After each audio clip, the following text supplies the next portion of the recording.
have everything gathered here to make the second half of my name badge. I'm excited to get this done and get it finished. And so what I'm planning to do is make the other side a Sashiko side. So I have some navy blue. This is going to be my background. So I'm going to cut it to the same size as my finished front half of the badge, which I quilted on part 1 of the video. So I'll cut that to size. And then I have drawn this little pattern for some little flowers. And what I'm planning to do is, this is heat and bond fusible adhesive. And I'm going to cut these little flower shapes roughly out and iron them onto the back of, I think, these 2 colours. This one looks a little bit dark against the navy, but with the white Sashiko around it, I think it'll look nice, and I particularly like that fabric. So I'm going to make 3. First thing I'm going to do is iron these, following the manufacturer's instructions, onto the back of these 2 fabrics. Then I have my Sashiko thread and everything ready, so we'll do this part first and go from there. I fused these to the fabric I'm going to use. I've done 2 of the light colour and 1 in this darker colour, and I'm just cutting it out now. And you'll see here that I have got lines drawn, and those are the lines that I'll be doing in Sashiko. So I'm just going to finish cutting these out. Used my iron to fuse these in place. My plan is to do some Sashiko around these, and then to write Mariko Sashiko in this empty space here, and to Sashiko that. So I'm just going to go ahead and draw these lines onto the flowers, and then when I've done that, I'll get my machine out and do some applique.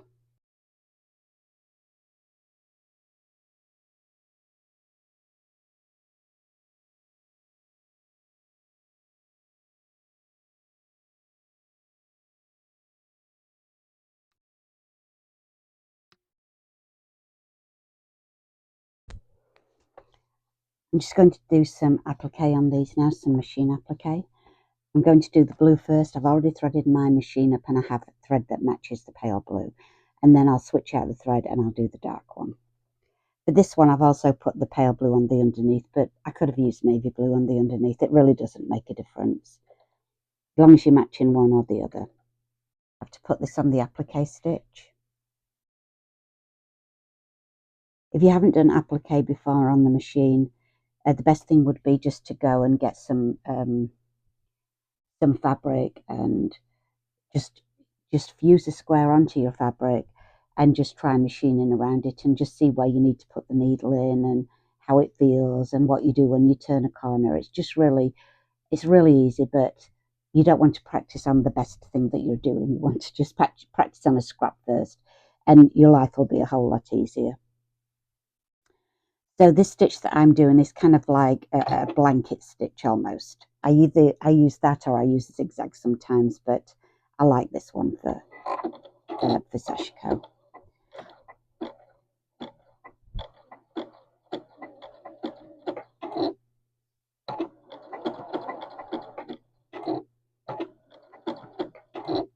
I love doing this.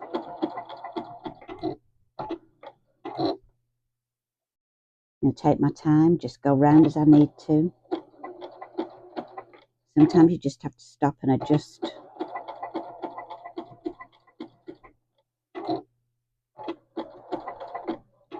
If you have to turn your fabric very much, you may have to lift your foot up and down. On this machine, the foot just lifts very slightly enough for me to turn, so I don't need to keep moving the foot. So it just depends what your machine does.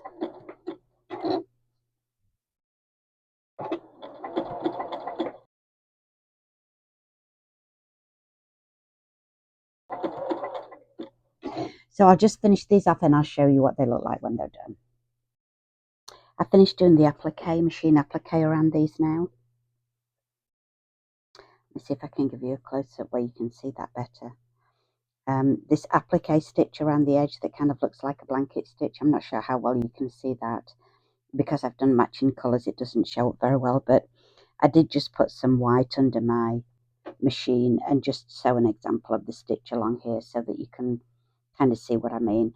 So this to me looks, and you can alter the stitch size, if you want these stitches a little bit bigger or wider or anything, which, you might do depending on what you're doing. So this is ready now. The next thing I need to do is actually do some Sashiko on it.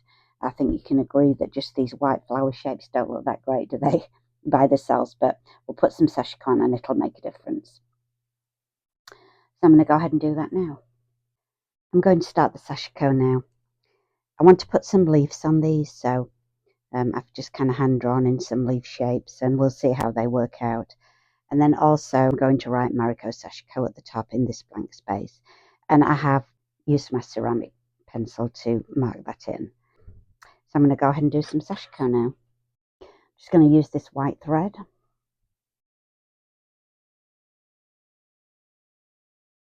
I'm just doing a knot. These are going to be hidden on the back.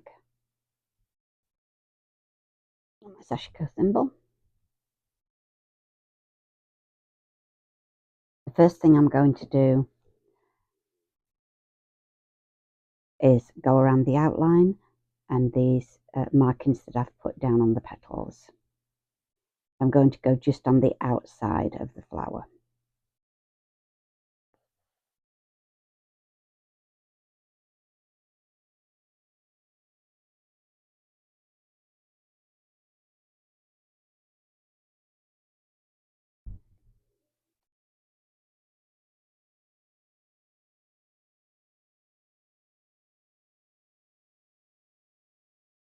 Because it's a curve, I can't load a lot of stitches onto the needle like I like to do.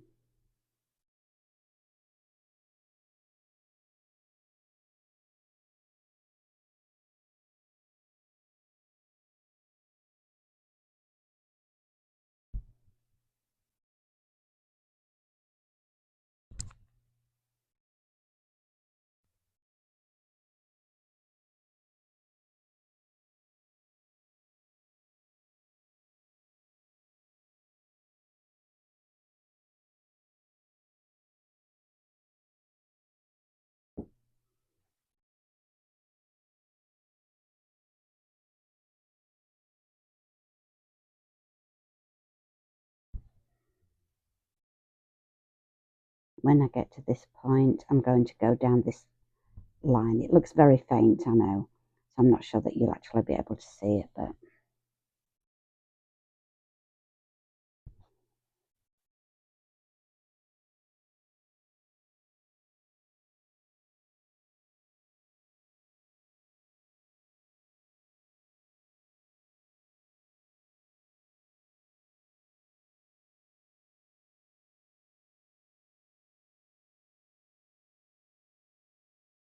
I thought this Sashiko thread might be a little bit thin for this, but actually I think it's going to be okay.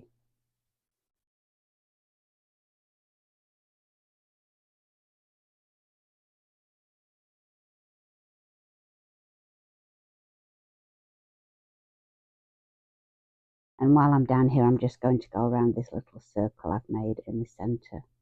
That's the centre of the little flower. I always find it hard to do these little circles and make them look even. So I'll do it, and if it doesn't look right, I'll have to take it out and do it again.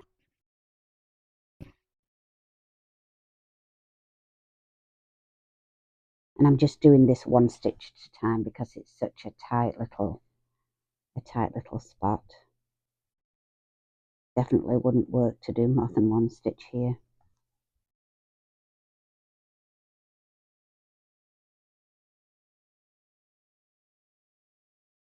And I think that looks okay. I'm just going to carry my thread on the underneath.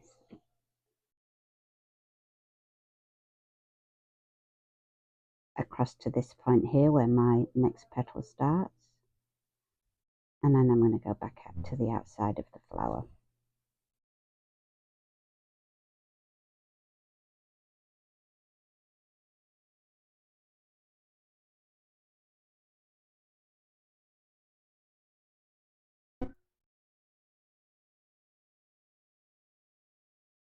And even though this is through fusible and everything, I still am doing the tension control.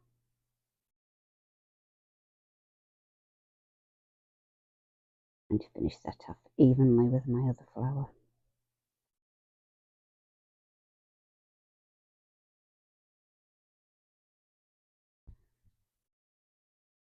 And I'm going to go around the outside of this leaf.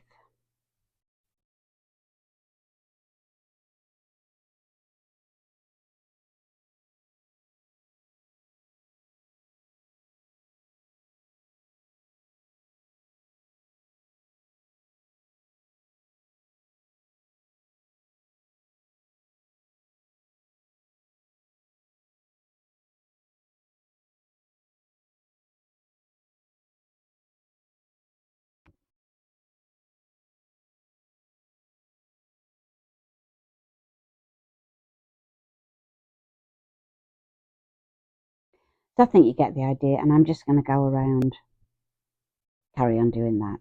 The Sashiko stitch is going to be the same throughout the whole thing. These leaves I'm just going to judge as I go whether I think they look okay or not. The same with the stitching of a name. I think letters might not do very well in Sashiko. I'm not sure that I've actually done any letters before. So I guess this is going to be a trial and error thing on the letters, but I'll do the flowers first and then I'll try the letters and see how that goes. So I'll go and finish that off, and when I've got it done, I'll come back and show you how it looks. I'm almost done with this part of the flowers. I'm just going to finish going around these little edges here, and then I'm going to go on and try and do the name.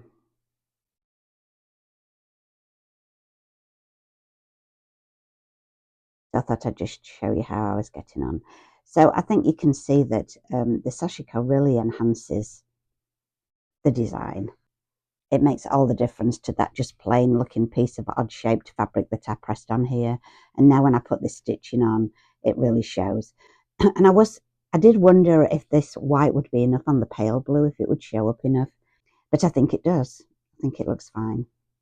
If it didn't, I could have always changed colour and done a different colour in the centre. I'm happy with it. I'm just going to go on and sew around here, and then I'll start on the name part. Not sure how that's going to go. It's going to be an experiment, so you'll see it when I see it. And if it doesn't work, I'll have to just rethink it. I could just do Sashiko all over it and not have the name on there at all. But I think it would be nice to have my channel name on there, especially if I go to a guild and do a talk about Sashiko. It would be nice for that. All right, so I'll come back and show you how we get on with the name when I get it started. I've got my Sashiko done on this, and I think it came out just the way I wanted it. The lettering that I was a little bit worried about came out fine. Quite pleased with that, Mariko Sashiko. I've pinned the layers together. Now, if you remember, I did want something stiff in the middle of this, and so I have cut this and put it in there. And what I'm going to show you is that it's this piece here.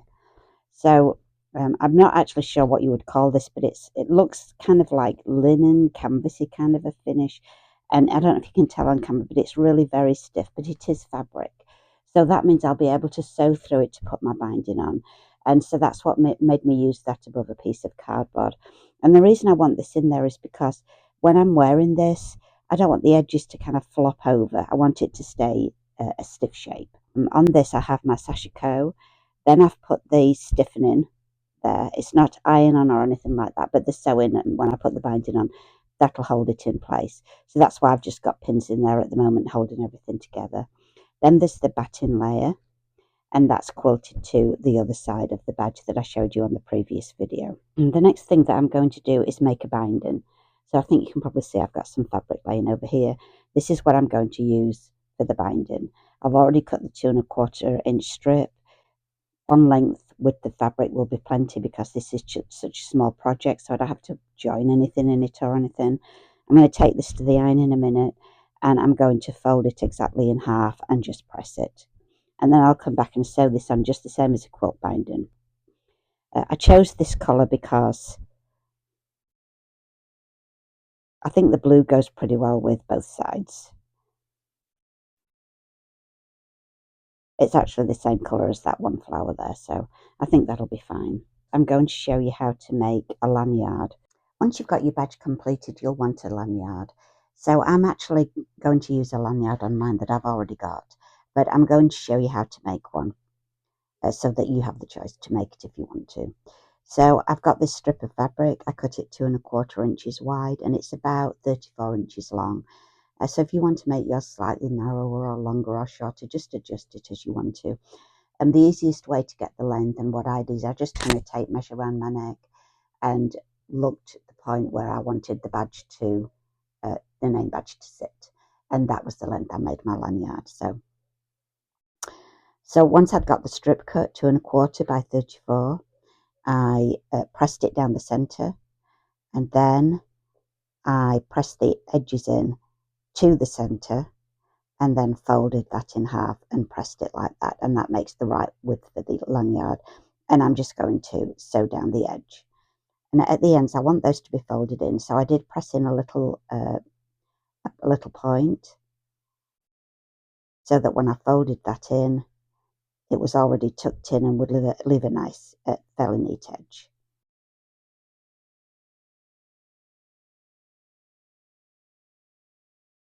So put a pin in there.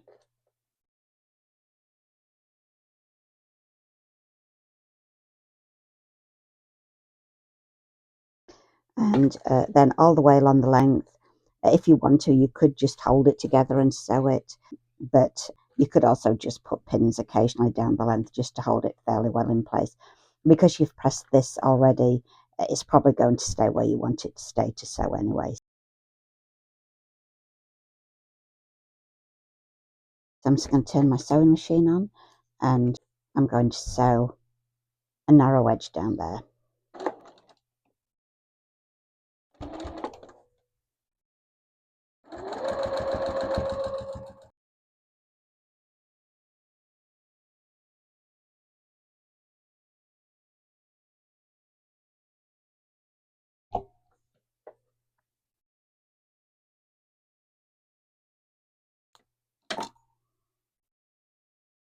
Okay, so that's how you'd make your lanyard, and then you would just sew it on either to the corners of your badge, depending on what you want, or join it and sew it to the middle. And another option could be that you wouldn't make a lanyard at all, you just use something like a piece of cord, so that on this one's not long enough. And I think I would do a bit thinner cord than that too, but that is another idea of what you could do if you wanted to. All right, so now I'm going to put the binding on. Now there is no right or wrong side to this, obviously, because I've made it double-sided. So in this case, what I'm going to do is I'm going to put it on the first side of my machine, and then I'm going to hand sew on the other side. I'm going to sew within this a little tag. I'm going to start at the bottom. First of all, I need to mark the center point of my top so I know whereabouts I'm putting my tag. I'm just going to put a pin in that so I know where it is.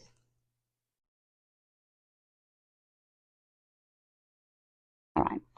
And then this is what I'm going to use for a tag, and I'm not just sure how long I'm going to need it to be. For the moment, I'm just going to form it, and then I'll trim it to size afterwards.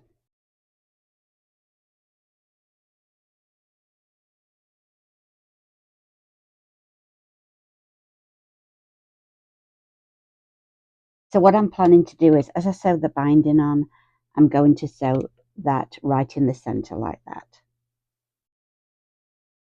When my binding is sewn on the other side, this will come up, fold over, and that'll make something that I can hook my clip into for for the lanyard that I'm making. So let me just leave that to the side for the moment, and we'll start sewing this. I did make a video about putting binding on, so you may well already know how to do this. But I'm just going to tell you as I'm doing it as a quick run through. So if you know this already, you can just skip to the next chapter. I have my stitch set on a little bit bigger size than normal. You may need a walking foot to do any kind of a binding. I don't need one on my machine because I have a pressure release foot. So I'm going to aim for my seam and the bottom to be in the center of the bottom row somewhere. It's going to be a diagonal seam, so I can't get it. It won't be exact, but I'm going to start about there, and that'll leave me plenty of space to join my binding together at the end. Take that pin out. Try not to sew over the pins. All right, so 1/4 inch seam, and sew to 1/4 inch from the end.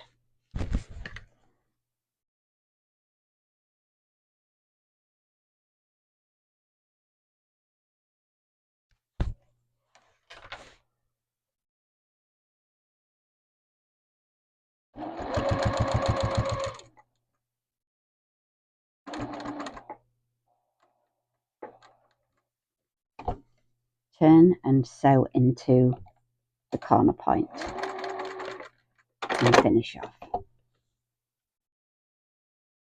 Fold your fabric back so that this lines up along here, and then fold it back down again, forming your miter corner.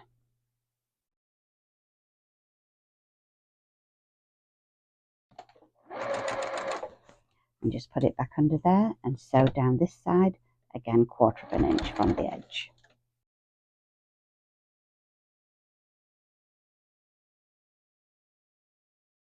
Okay. Every corner you have to mark your 1/4 inch. And you'll notice I mark it on this outer edge. That's because if I mark it over here, when I get close to it, my foot covers it up and hides my marking. So that's the reason that I put it over there.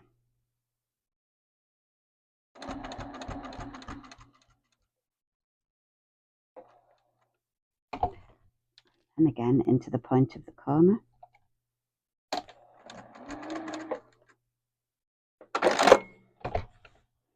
I'm just going to go ahead and sew a seam on this to hold this little tab together before I put that back under the machine.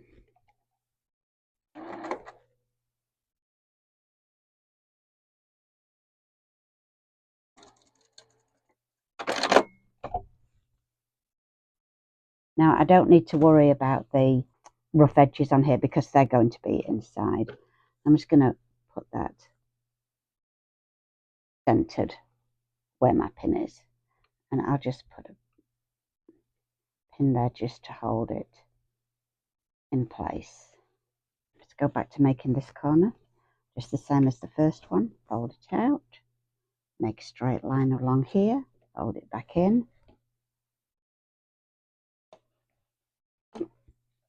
and back to your 1/4 inch.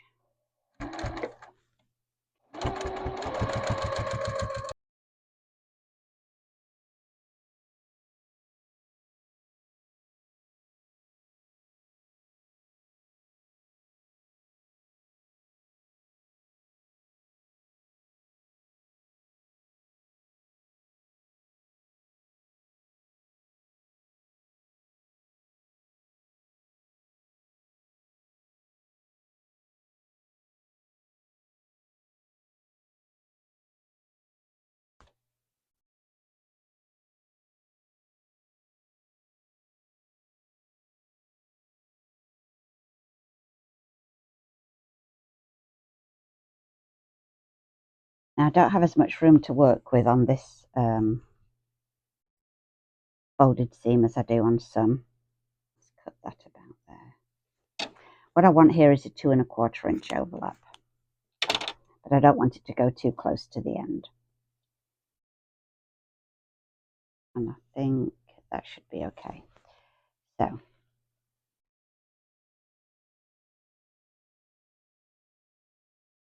out of the way. So I'm going to mark 2 1/4 inches from where I just cut that underneath fabric off.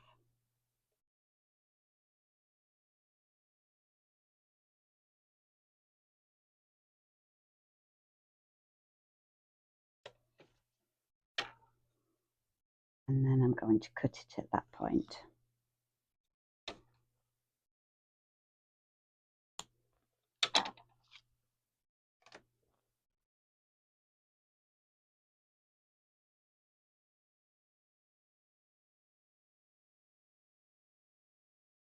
I think just for my own ease this time, I'm just going to take this corner out, just to give me just a little more room to maneuver, because this is just such a short space to work on. I can always pin that back in place. I'm making myself a sewing mark there.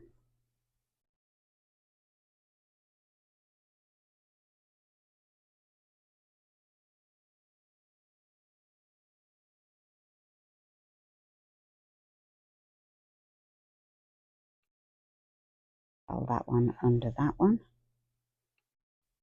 And then when I lift up this top layer, I'll have the inside of that part and these two center parts are the ones that I'm trying to grab.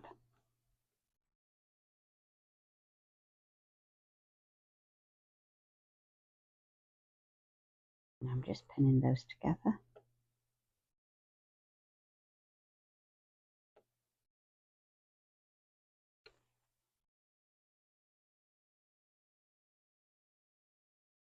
And then I'm just going to sew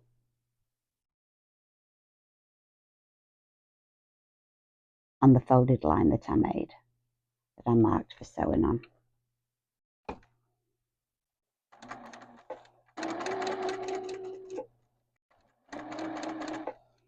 Just a bit fiddly this.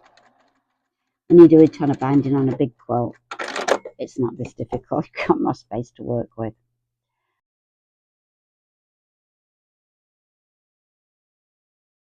Yeah, just checking that that will actually fit there when I've cut this tab off. It's always better to check that first before you cut pieces off, otherwise you have to start again.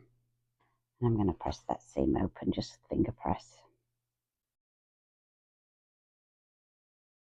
Hold it down. And I'm just manoeuvring back in this corner back into place where I first had it pinned.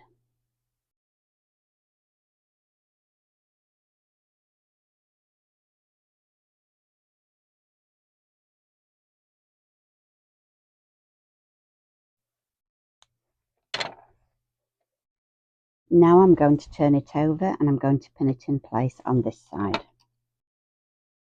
And it's really just the corners that I need to pin.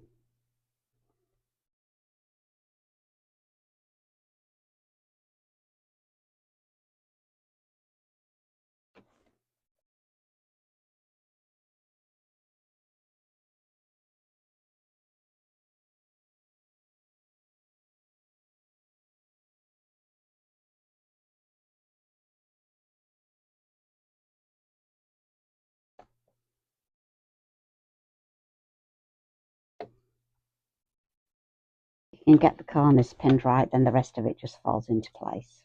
This part here, finger press that. I need to fold over, and I have my lanyard here that I'm going to use, and I want this to clip, be able to clip through there, for that to be there. So looks like about that would be about right. I can take that off again because I've already got that figured out now, what I want. And on the back here, this will be my sew line here. So I'm going to cut just almost a quarter of an inch longer than that.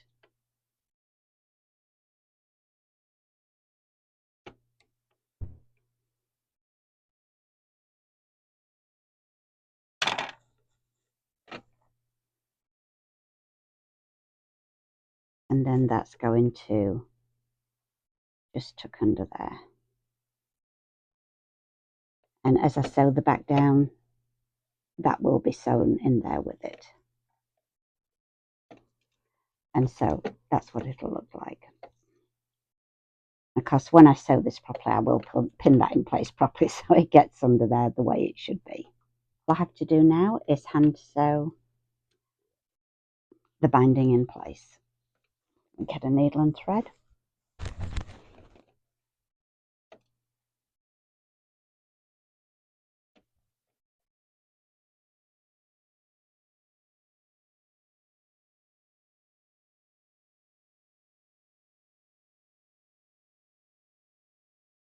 I made a knot and I'm just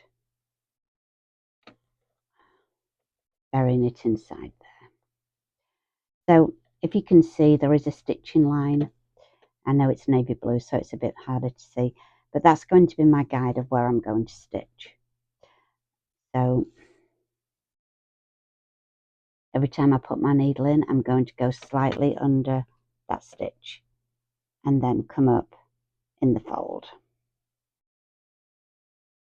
I'll go get my thimble in a minute. I'm just going to show you how to do this and then get on properly. When you come out, you're going to put your thread, if this is where your thread comes out, then you put your needle back in on the underneath, just beneath that stitch line, and then you'll have no thread hardly showing on the right side. Push it through so that it comes out on the fold.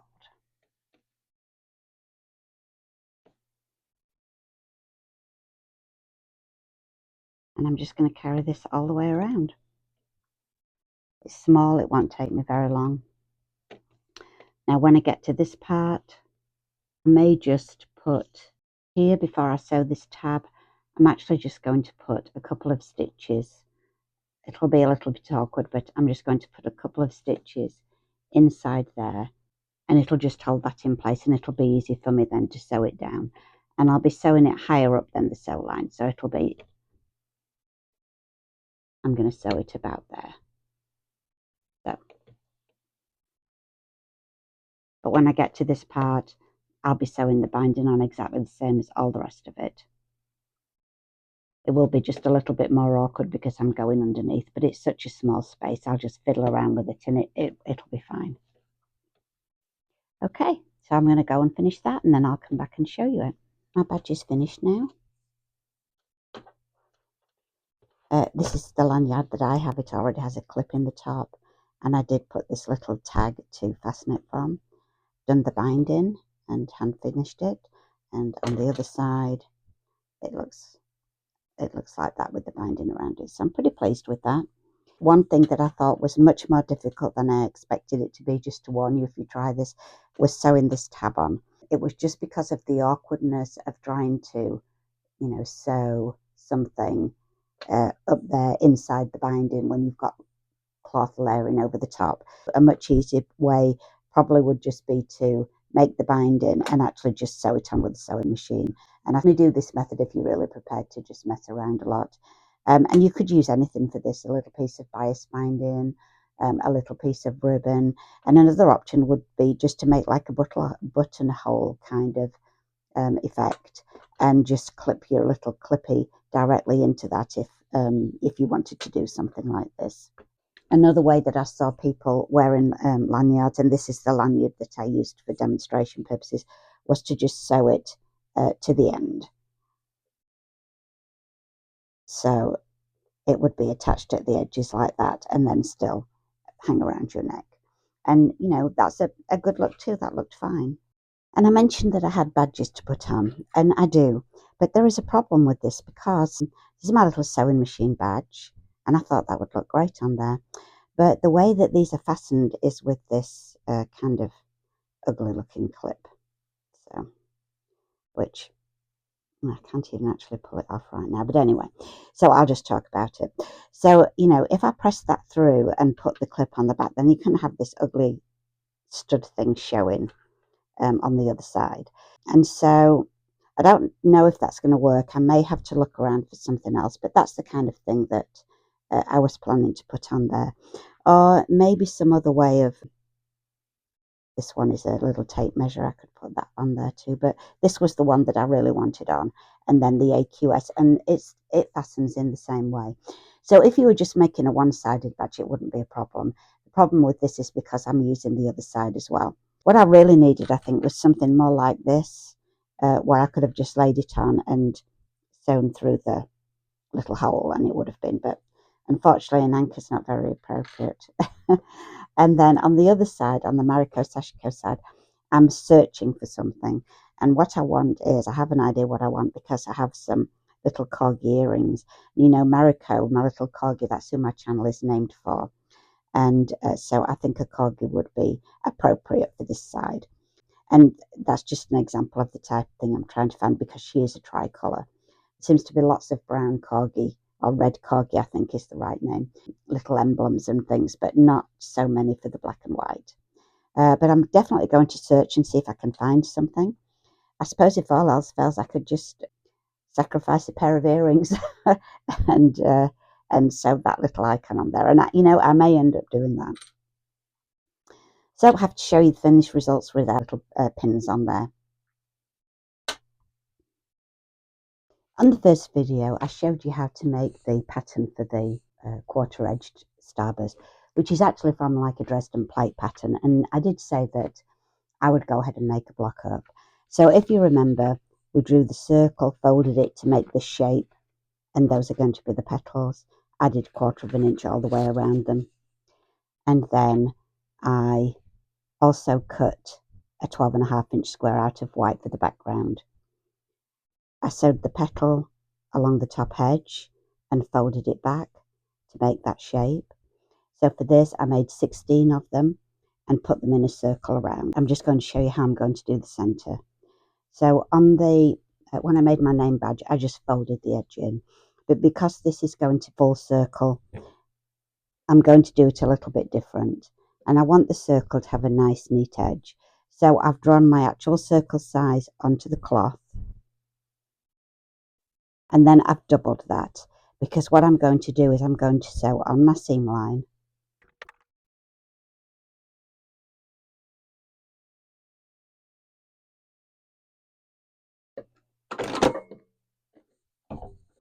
Just going to trim this fairly close to the stitching. And then I'm just doing a few little clips all the way around to just help this to lay even flatter. You can see I've trimmed this really close. I wouldn't normally trim this close, but this is going to have another row of sewing around the edge when I stitch it to the fabric.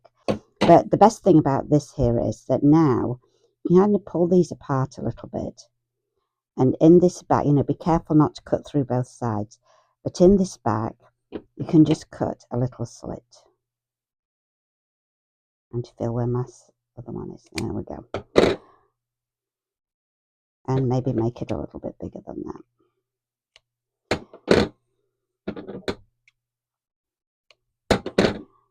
Then I'm going to use that to turn it through to the right side. And just push that edge all the way around to try and get it to lay as flat as possible. So I'm really finger pressing this seam apart. Because that's in the back and underneath and going to be sewn, you don't have to worry about that at all. And now you have a pretty good disc there. I'm going to go and iron that, make sure it looks all the way I want it to. Okay, so this disc now just fits in the middle of my Dresden plate. And I'm going to make sure all my raw edges are covered. If you use the centre from the paper that we drew the original Dresden plate drawing on, you do have to add a 1/4 of an inch seam allowance to this. If you don't do that, it won't cover the edges of the Dresden plate. So you do have to remember to do that. So, if that's really difficult to get 1/4 of an inch exactly around there, this doesn't have to be an exact size. You can just find something about the right size to draw around a cup, a glass, anything, just whatever. It'll work out fine. So I'm going to machine applique that on there, just going around the edge, and it'll be completed. Give it a press and it'll be good.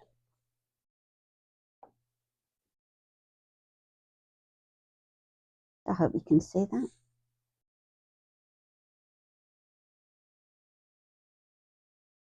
And of course, I like this, and I have loads of scraps, and this would be a perfect quilt to use up some scraps. I could make a lot of these all in different colours. I've probably got enough blue scraps just to make a blue one.